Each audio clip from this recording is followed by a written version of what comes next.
विज्ञान के नाते हमने एक साइंस सिटी गुरुग्राम अथवा फरीदाबाद में एक बड़े स्तर की साइंस सिटी ये बनाने का संकल्प लिया है और उसके लिए ज़मीन ढूंढी जा रही है। बहुत जल्द हम फरीदाबाद तथा गुरुग्राम में एक 50 एकड़ ज़मीन के ऊपर साइंस सिटी का निर्माण करने जा रहे हैं। उसका उपयोग निश्चित रूप से विज्ञान के विद्यार्थियों को बहुत अधिक होगा। मैं इन सब बातों को, इन शब्दों को कह करके आपको पुनः बहुत बहुत शुभकामनाएं और बहुत बहुत आभार प्रकट करता हूँ। एक विज्ञान के इस मेले में देश भर से यहाँ एकत्र हुए हैं और देश भर से आने वाले लोगों में इतनी बड़ी संख्या में, लगभग 5000 से ऊपर संख्या में यहाँ हम लोग इस 9वें अंतर्राष्ट्रीय विज्ञान मेले में उपस्थित हुए। आप सबका हरियाणा की धरती पर, हरियाणा की ओर से, हरियाणा सरकार की ओर से आपका अभिनंदन, आपका स्वागत। मित्रों, भाई बहनों, हम विज्ञान मेले में आए हैं। विज्ञान के बहुत से पहलू जिस पर हमने चर्चा की, कई सत्रों में विभिन्न प्रकार के हमारे जो यहाँ विशेषज्ञ हैं उन्होंने अपनी बात रखी है। क्योंकि विज्ञान केवल एक प्रदेश का अथवा देश का विषय नहीं होता, बल्कि मैं कहूँगा कि पूरी दुनिया में विज्ञान की एक श्रृंखला, विज्ञान की एक माला, विज्ञान की समरूपता ये चलती है। विज्ञान आज से नहीं, आदिकाल से और वर्तमान युग तक लगातार प्रगति के रास्ते पर आगे बढ़ रही है और इस विज्ञान का लाभ हर इंसान को होता है। जब आदि मानव जब शुरू हुआ होगा, उसने भी कोई छोटा सा प्रयोग किया होगा, उसका लाभ लेते लेते हम आगे बढ़ गए। विज्ञान एक सीमा नहीं होती है, विज्ञान लगातार चलने वाली प्रक्रिया है और यह हर व्यक्ति, खास करके जो हमारा युवा है, हमारा विद्यार्थी है, उसकी चूंकि एक क्यूरियोसिटी, उत्सुकता मन में होती है, एक रीजनिंग उसकी एक पावर होती है, रीजनिंग बातों को ढूंढता है, ये हुआ तो कैसे हुआ, कैसे हो गया और कैसे और अच्छा हो सकता है, ये विज्ञान का मूल मंत्र होता है।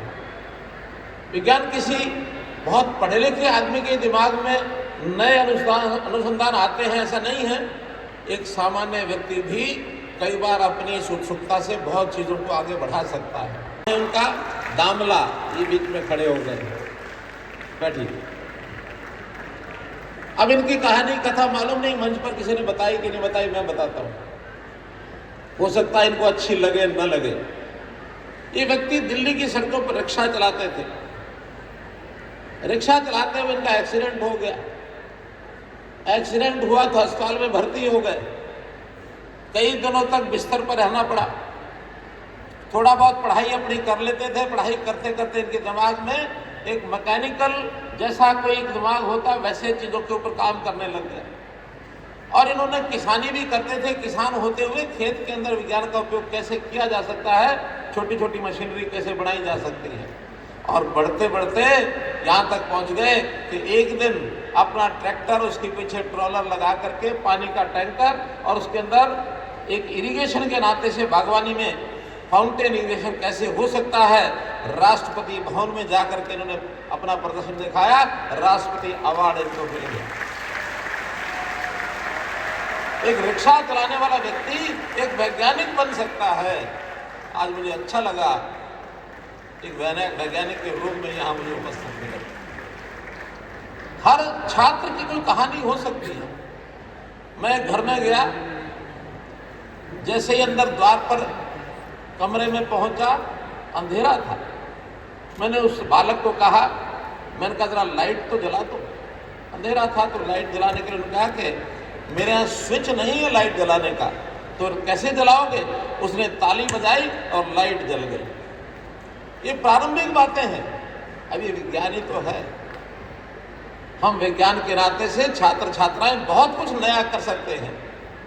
तो इस नए विज्ञान के आधार पर देश और दुनिया कितना प्रगति करती है, मंच से बहुत कुछ बताया गया है। मुझे बहुत बताने की आवश्यकता नहीं है। चाहे वो अपने देश में वैज्ञानिकों का डंका तब बजा जब कोविड के समय कोविड-19 में अमेरिका जैसे देश ने ये घोषणा कर दी कि कोविड का सबसे ज्यादा प्रभावित जो देश होगा वो भारतवर्ष होगा। क्यों? भारत की आबादी बहुत ज्यादा है, भारत एक गरीब देश है, इतने लोगों को बचाएगा कैसे? और देश के प्रधानमंत्री जी की मैं दाद देता हूं, जिन्होंने इन वैज्ञानिकों के माध्यम से देश में एक नहीं दो वैक्सीन इजाद की और न केवल अपने देश के लोगों को बचाया बल्कि दुनिया के देशों को लोगों को भी बचाया।